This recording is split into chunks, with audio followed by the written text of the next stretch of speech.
है सनातन धर्म के नाम पर फर्जीवाड़ा करने वाले लोग।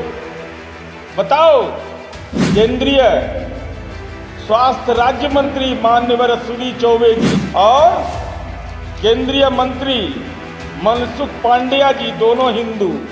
अब प्याज लहसुन वाले हैं कि हम नहीं जानते हैं। आज कल ही खोलता हूं क्या इस देश के अंदर में हालात बना के इन लोगों ने रख दिया। दोस्तों नमस्कार, बहुत स्वागत आपका चौकस भारत में। मैं आपका दोस्त ब्रजेंद्र। 2024 में लोकसभा चुनाव है और चुनाव के पहले विपक्षी धर्म अपनाते हुए, विपक्षी धर्म को मानते हुए विपक्षियों ने एक एक कर सत्ताधारी दल का पोल खोलते नजर आएंगे और आ भी रहे हैं। और इसी क्रम में आज जनता दल यूनाइटेड के मुख्य प्रवक्ता और एमएलसी नीरज कुमार ने भारतीय जनता पार्टी की जो केंद्रीय सरकार है, केंद्र में सरकार है, एक एक करके पोल खोलते दिखे। दरअसल नीरज कुमार पूरी जो व्यवस्था है स्वास्थ्य की, खास करके अपने राज्य में, चूँकि राज्य की ही बात करना समीचीन समझा इन्होंने, राज्य के जो स्वास्थ्य व्यवस्था है उसके ऊपर इन्होंने पूरा का पूरा शोध पत्र जो है वो जारी कर दिया है। यानी यूँ कहें कि ए से लेकर जेड तक जितने भी रिसर्च थिंग्स थे उसको उठाकर आज प्रेस के सामने रख दिया है। चलिए सुनिए पहले नीरज कुमार जी क्या कह रहे हैं भारतीय जनता पार्टी के बड़े नेताओं को, दिग्गज नेताओं को। पार्टी के प्रदेश के प्रवक्ता प्रख्यात चिकित्सक डॉक्टर सुनील कुमार जी, इलेक्ट्रॉनिक एवं प्रिंट मीडिया के सम्मानित साथियों, मैं आज सनातन धर्म के पाखंडियों का, हिंदू धर्म के ठेकेदारों का, उनके फर्जीवाड़ा का उद्भेदन करूंगा। चूंकि बिहार से इसका गहरा संबंध है। केंद्रीय स्वास्थ्य राज्य मंत्री माननीय अश्विनी चौबे जी, जिनका राजनीति का प्रवचन चलते रहता है, और केंद्रीय मंत्री मनसुख पांडेय जी दोनों हिंदू, कड़ा हिंदू, सनातनी हिंदू। अब प्याज लहसुन वाले हैं कि हम नहीं जानते हैं। मैं जरा इनका आज कल ही खोलता हूं क्या इस देश के अंदर में हालात बना के इन लोगों ने रख दिया है। क्योंकि यह गौरतलब है कि हिंदू भी बीमार पड़ते होंगे, सनातनी भी, जो चंदन टिक्का लगाते हैं वो भी, जो नहीं लगाते हैं वो भी। हिंदुओं का तो ये कितने बड़ा फर्जीवाड़ा कर रहा है ये लोग, मैं आज इसका उद्भेदन कर रहा हूं। प्रधानमंत्री राहत कोष, राष्ट्रीय राहत कोष है, लोग सहायता में राशि देते हैं। मुख्यमंत्री रिलीफ फंड, उसमें भी लोग राशि देते हैं। जरा निकाल के देख लीजिए पारदर्शिता किसको कहते हैं। ऐ सनातन धर्म के नाम पर फर्जीवाड़ा करने वाले लोग, बताओ, यह है मुख्यमंत्री रिलीफ फंड। 100 रुपया कोई देता है, वो भी वेबसाइट पर उपलब्ध है। 100 रुपये की राशि अनुराग नाम का लड़का ऑनलाइन करता है। 10/5/2023 को यह भी लिखा हुआ है। 500 रुपया की राशि वह भी लिखा रहता है। आप मीडिया के साथी जरा बताइए, पीएम रिलीफ फंड का वेबसाइट पर कहां पर है, कितनी राशि किसने दिया, इसका कोई ब्यौरा नहीं रहता है। भगवान की आराधना करने वाले को दे देते, निर्गुण को दे देते, सगुण को दे देते, लेकिन आपने 4 दिया। अब चलिए, ये योजनाएं आप लोग के लिए भी जानना जरूरी है। कितना भद्दा मजाक इस देश के अंदर किया जा रहा है। राष्ट्रीय आरोग्य निधि पहले संचालित योजना है। 13 ऐसे स्वास्थ्य संस्थान है देश के अंदर में जहां कोई गरीब आदमी इलाज के लिए जाएगा उसको 50% की छूट मिलती है। जिनका अपमान ये करते हैं भाजपा वाले, मोदी साहब वाले, अटल जी के समय का मैं बता रहा हूं, 2002-03 310 करोड़ आया, खर्च हुआ 420 करोड़। अटल जी के समय 3-4 414 करोड़ आया, 480 करोड़ खर्च हुआ। 4-5 में यूपीए की सरकार 450 करोड़ आया, 675 करोड़ खर्चा हुआ। आई सनातनी फर्जी हिंदू सबको देखिए, 2022 तक इसमें आवंटन कितना करता है? 40 करोड़। बीपीएल बना दिया। स्वस्थ भारत की बात करते हो, नाटक करते हैं। और आवंटन कितना हुआ? 40 करोड़। और खर्च हुआ 2.42 करोड़। क्या देश के नागरिकों को, बिहार के नागरिकों को 13 सरकारी वैसे संस्थान जिसमें गंभीर इलाज के लिए 50% छूट मिलता है, क्या बिहार के लोगों को, देश के गरीब लोगों को हक नहीं था? क्यों नहीं किया? और इतना कम आवंटन क्यों? और आवंटन कम भी किया, 40 करोड़ किया, और खर्चा किया 2.42 करोड़। ये कितने बड़े हिंदू धर्म के नाम पर जालसाज लोग हैं। राजनीतिक जालसाजों की जमात बैठ गई है। पगड़ीधारी हैं, त्रिशूल लगा लेते हैं, दंड लगा लेते हैं। ऐ फर्जी हिंदुओं, बताओ हिंदू धर्म के लोगों को क्यों ये सुविधा से आपने वंचित कर दिया? कहते सनातन धर्म वाला ही है, जोगी जी वाला, मोहम्मद बोध वाले इतने हैं, शैव संप्रदाय के इतने हैं। अगर हिंदू के पैरोकार आप हैं तब। एक तुलना मैंने बताया। अब देखिए क्या खेल हो रहा है देश के अंदर में। जब यूपीए की सरकार थी इस देश के अंदर में, तो 2012-13 में 211.42 करोड़ रुपया आया सहायता में, खर्च हुआ 85.90%। है मोदी। पटना जिला का जितना आबादी है ना, उतने बड़ा जापान का है, वहीं पर पैर छुपा रहे हैं। जितना पटना जिला का आबादी उतने जापान का आबादी है। जरा इनका देखिए हिसाब। और देश यह जानना चाहता है कि आदरणीय नरेंद्र मोदी जी, यह हिंदू धर्म के नाम पर कैसा फर्जीवाड़ा हो रहा है इस देश के अंदर। 657.07 करोड़ रुपया खाता में आया, 122.70 करोड़ ही मात्र खर्च हुआ। 18.67%। यूपीए की सरकार के समय 85.90। 2021-22 आमदनी आया सहयोग का 805.38 और खर्च हुआ 175.89, 21.48%। हम आदरणीय नरेंद्र मोदी और अश्विनी चौबे से यह जानना चाहते हैं कि कोविड के काल के बाद क्या लोग बीमार नहीं पड़े? क्या प्राकृतिक आपदा नहीं आया?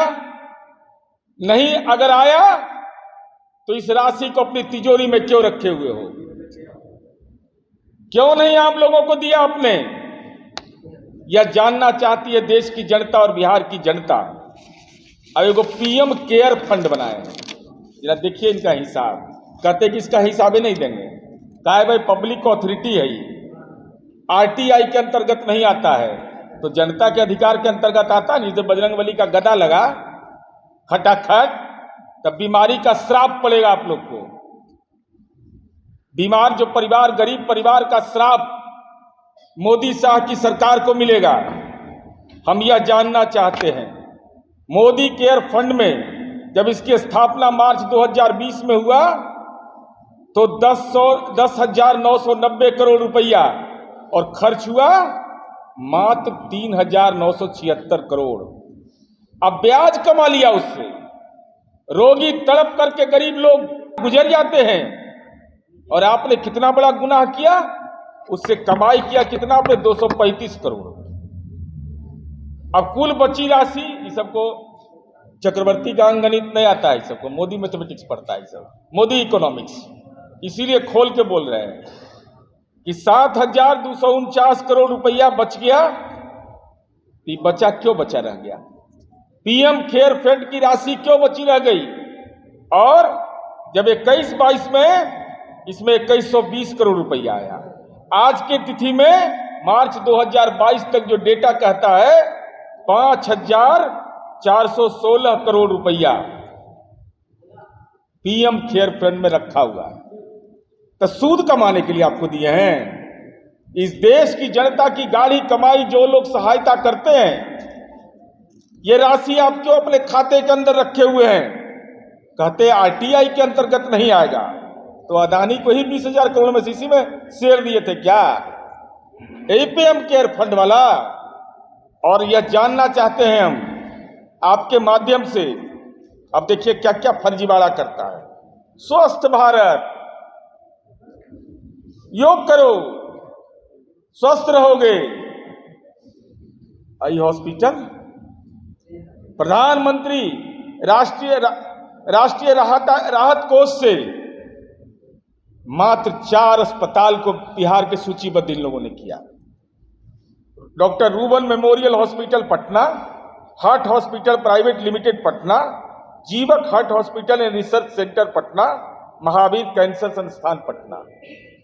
जो माननीय सांसद अपने क्षेत्र के लोगों के लिए अनुशंसा करते हैं कि अगर किसी को इलाज में प्रधानमंत्री राहत कोष से यह पैसा मिलेगा, तो अभी डॉक्टर साहब ने बताया कि लगभग 43 हॉस्पिटल है बिहार सरकार सूचीबद्ध किए हुए हैं। आइए देखिए तो कैसा सनातनी है, यही 4 गो में हिंदू जाता है। माने हिंदू इसी 4 हॉस्पिटल में, दूसरे हॉस्पिटल में नहीं जाता है। बिहार सरकार 43 में, आई 4 में, क्या गुनाह है हिंदुओं का? सुनी चौबे जी बताइए, ये धर्म का पाखंड करते हैं तो प्रधानमंत्री चिकित्सा सहायता कोष में केवल 4 हॉस्पिटल क्यों सूचीबद्ध है बिहार का? आप तो उत्तराखंड में तपस्या किए हैं, शिला पर बैठकर तपस्या किए हैं, तो रामे के पूजा करने वाले के दे देते। कितना मंदिर के महंत को दिया, बजरंगबली की पूजा करने वाले किन लोगों को दिया, लेकिन ये सूची सार्वजनिक करिए बिहार की जनता के सामने कि प्रधानमंत्री चिकित्सा सहायता कोष में कितनी राशि मिली है। आपने माननीय सांसद को भी सीमित कर दिया कि आप इतना ही अनुशंसा कर सकते हैं। कैसे राजनीति के निर्लज्ज लोग हैं ये।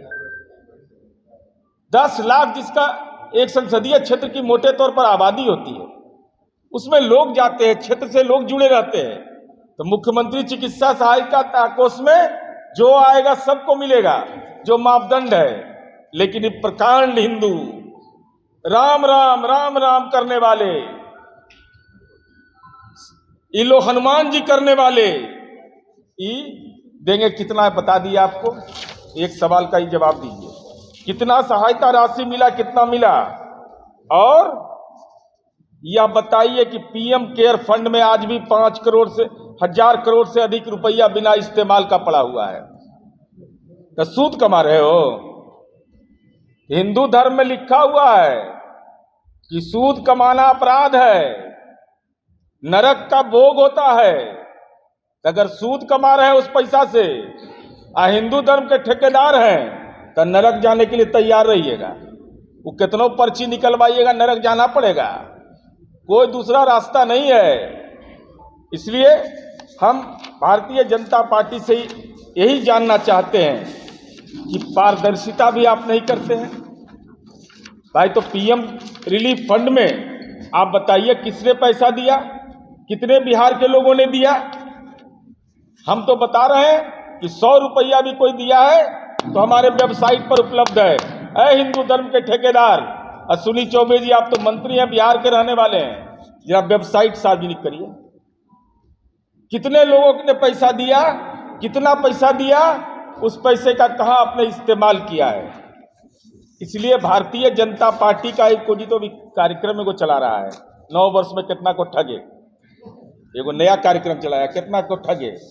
तो ऐसी स्थिति में हम आपसे यही जानना चाहेंगे आपके माध्यम से कि आज का ये संवाददाता सम्मेलन में मेरा पूरे तौर पर स्वास्थ्य के क्षेत्र में किए गए फर्जीवाड़ा, हिंदू धर्मावलंबियों के साथ जो बीमार रहने वाले लोग हैं उनके साथ राजनीतिक अनाचार, और साथ ही साथ माननीय अश्विनी चौबे जी और केंद्रीय स्वास्थ्य मंत्री का स्याही सूख गया है, स्याही कलम का। राष्ट्रीय आरोग्य निधि जिसके बारे में बताया, खर्च कितना किया कि कहां खर्च हो रहा था, 675 करोड़, आज खर्च हो रहा है 2.42 करोड़। मैंने अटल जी के समय ज्यादा लोग बीमार पड़ रहे थे, अब मोदी जी के समय तो मंत्री से अभिमंत्रित कर दिए। महामृत्युंजय जाप कर दिए कि कोई बीमारी नहीं पड़ेगा, तो न आवंटन देंगे न खर्च करेंगे। अब चलिए, अब देखिए बिहार के साथ क्या करता है। क्या क्या फर्जीवाड़ा है भाई, ये अद्भुत है, ये अद्भुत पाखंडी लोग है सब। अब बिहारियों के साथ फर्जीवाड़ा कैसे करता है। राष्ट्रीय आरोग्य निधि का नियम है कि वैसा व्यक्ति जिसकी मासिक आय 1134 रुपया ग्रामीण क्षेत्र में और शहरी क्षेत्र में 1269 रुपया से कम होगा, उसी को मिलेगा। कानून यह बना दिया कि जिसको 1134 रुपया मासिक आय रहेगा ग्रामीण क्षेत्र में और शहरी क्षेत्र में 1269 रुपया, उसी को यह लाभ मिलेगा। तो बिहार में तो प्रति व्यक्ति मासिक आय 4000 रुपया है, तो बिहार के लोगों को तो लाभ नहीं मिलेगा इसका। बिहार के लोगों को लाभ नहीं मिलने का कारण क्या होगा? आपने ऐसी नियमावली बना दी। तो हम भारतीय जनता पार्टी के पाखंडी हिंदुओं से पूछना चाहते हैं, बिंदु 1 कि प्रधानमंत्री राष्ट्रीय राहत कोष, जिसमें माननीय सांसद तो बगल में आ गए हैं, अनुशंसा करते हैं ये लोग। अभी बताया, अभी डॉक्टर सुनील बाबू ने बताया, अरे लज्जा करो, लज्जा शर्म करो। हमने अब तक अपने कार्यकाल में 1,59,53,51 रुपया गंभीर बीमारियों की मदद में दिया है। ऐ पाखंडी हिंदू असुनी चौबे, श्वेत पत्र जारी करिए आप कि प्रधानमंत्री चिकित्सा सहायता कोष से कितने बिहारियों को मदद मिली है, कितनी राशि आपने दिया है। हम लोगों ने काम किया, माननीय नीतीश कुमार जी की अगुवाई में जो हम लोगों ने काम किया उसका हम ब्यौरा देंगे बिंदुवार, और उसमें कैसे छलावा भाजपा नेतृत्व केंद्र सरकार करती है और वो कुछ नहीं करती है, खाली वो एक बड़े बड़े अपना प्रचार ब्रांडिंग मार्केटिंग करती है। इसका आप बताएंगे, हम लोग माननीय नीतीश कुमार जी स्वास्थ्य के क्षेत्रों में जनता को मुख्यमंत्री सहायता कोष में कितना किए, कितना कर रहे हैं, ये तो एक चीज़ है। ये सब बताने की कोशिश करेंगे। इसके बाद मैं अपने डिटेल में माननीय नीरज सर को चिकित्सा सहायता कोष में जो हमें प्राप्त राशि होती है उससे कहीं ज़्यादा हम लोग बढ़ चढ़ के जनता की मदद करते हैं। हम लोगों ने मुख्यमंत्री चिकित्सा सहायता के लिए करीब 43 अस्पतालों को सूचीबद्ध किया है और उसमें लाभुकों की संख्या काफ़ी ज़्यादा है और हर तरह की बीमारी का इलाज कराने में जनता को मुख्यमंत्री चिकित्सा सहायता कोष से मदद करते हैं। और कुछ गंभीर बीमारियों के लिए उसमें जो उसकी प्रक्रिया है, मरीज वहाँ जाता है, अस्पताल से वहाँ पर करना है, अस्पताल इन्फॉर्म करता है और सीधे यहाँ से राशि अस्पताल को मिलती है और इससे लोग मरीज का इलाज हो पाता है।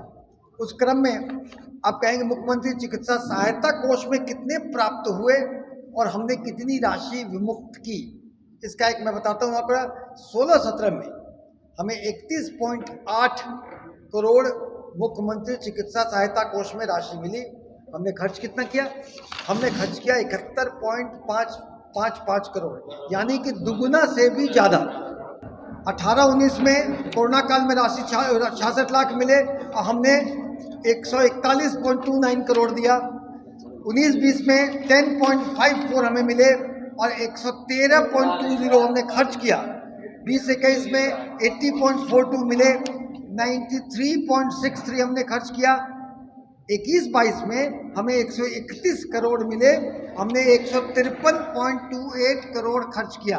उसी तरह से 22-23 में 130.83 करोड़ मिले, 224.93 करोड़ हमने खर्च किया। और ये बताना हम चाहते हैं कि किस तरह से मुख्यमंत्री सहायता कोष से मरीजों का इलाज, गरीबों का इलाज 43 नामी सूचीबद्ध अस्पतालों में जो प्राइवेट मरीजों के पार उनका जो ट्रीटमेंट होता है वैसे करके हमने खर्च किया। इसके बाद आप देख लें, ये अगर हमने कि प्रधानमंत्री सहायता कोष से कितने खर्च होते हैं उसका ब्यौरा वो दे, कुछ नहीं, केवल जुमलेबाजी। अगर भाजपा के लोगों से जुमलेबाजी हटा दिया जाए और अगर धार्मिक सौहार्द बिगाड़ना, सामाजिक सौहार्द बिगाड़ना हटा दिया जाए, अगर मुसलमान, पाकिस्तान, अगर ये शब्द हटा दिया जाए तो उनके पास कोई चीज़ नहीं बचेगा। हम सकारात्मक राजनीति करते हैं, सकारात्मक राजनीति का ब्यौरा आपको दिए कि हमने कैसे कैसे किया, और जनता की स्वास्थ्य के मामलों में, सेवा में हम सतत तत्पर हैं। और आज भी मुख्यमंत्री सहायता कोष की राशि से गरीबों का, असहायों का इलाज हो रहा है। आगे विशेषकर हमारे प्रवक्ता बताएंगे। राज्यपाल महोदय के सचिवालय से अब तक कोई मीडिया को भी सार्वजनिक सूचना प्राप्त नहीं हुई है। अब आदरणीय संजय जायसवाल जी, जो विभिन्न दल की परिक्रमा कर करके हाल में पदमुक्त हुए हैं, तो अगर आप दलितों के बड़े शुभचिंतक और बिहारी हैं, तब अगर मान लीजिए डीएनए अगर गुजरात वाला सबका हो गया था, अलग विषय है, तो मैं आदरणीय संजय जायसवाल जी से यह जानना चाहता हूं कि जगजीवन राम जी के नाम के आगे बाबू लगा हुआ था, तो छात्रावास योजना बंद किए तो उसमें दलित नहीं रहते थे, सवर्ण रहते थे, तो दलितों के प्रति यह व्यवहार आपने क्यों किया? और आदरणीय संजय जायसवाल जी, आपको दलित की बहुत चिंता है, अगर पिछड़ा अति पिछड़ा की बहुत चिंता है, तो कक्षा 1 से 8 तक छात्रवृत्ति क्यों बंद किया? और आपने कब से नया दायित्व ले लिया आपने कि बगैर कोई महामहिम सचिवालय के कोई दिए गए संदेश के आप अपने तरफ से राजनीतिक प्रवचन कर रहे हैं? तो यह आपकी पीड़ा हो सकती है। ऐसी कोई सूचना हम लोग को मीडिया के माध्यम से नहीं मिला। ये जो ठग अवधि आपका 1 महीना का है, उस अवधि में यह सार्वजनिक करिए कि बिहारियों के साथ जो भेदभाव हो रहा है उसका कारण क्या है, 5 हॉस्पिटल क्यों सूचीबद्ध है, कौन सा गुनाह है, क्यों नहीं आप मान्यता दी आपने? इन तमाम बिंदुओं की ओर आपका ध्यान आकर्षित करना। तो सुना आपने, स्वास्थ्य विभाग के नज़रअंदाजी का ये बयान शुरू हो चुका है। यानी यूँ कहें कि बिहार में अगर केंद्रीय स्वास्थ्य जो व्यवस्था है, केंद्रीय स्वास्थ्य की जो व्यवस्था है, उसमें कितना खर्च मिला और कितना राज्य सरकार की तरफ से खर्च हुआ, इसका पूरा ब्यौरा डाटा सहित इन्होंने बता दिया है। अपने राज्य के कुछ ऐसे चुनिंदे अस्पताल हैं जो प्रधानमंत्री कोष जो है, स्वास्थ्य सेवा कोष जो है, उसके अंतर्गत उसको रखा गया है, बाकी अस्पतालों को क्यों नहीं रखा गया है? ऐसे कई सवाल इन्होंने उठाया है।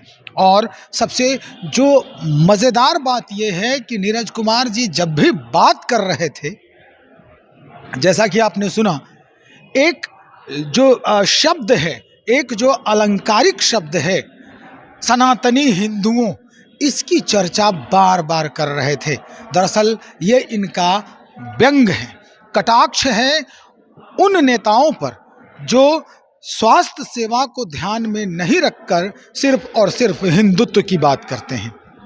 चलिए देखते हैं इसका असर भारतीय जनता पार्टी पर किस तरह से पड़ता है और भारतीय जनता पार्टी की तरफ से अब नया बयान क्या कुछ आता है। आप बने रहें हमारे साथ। बहुत शुक्रिया आपका।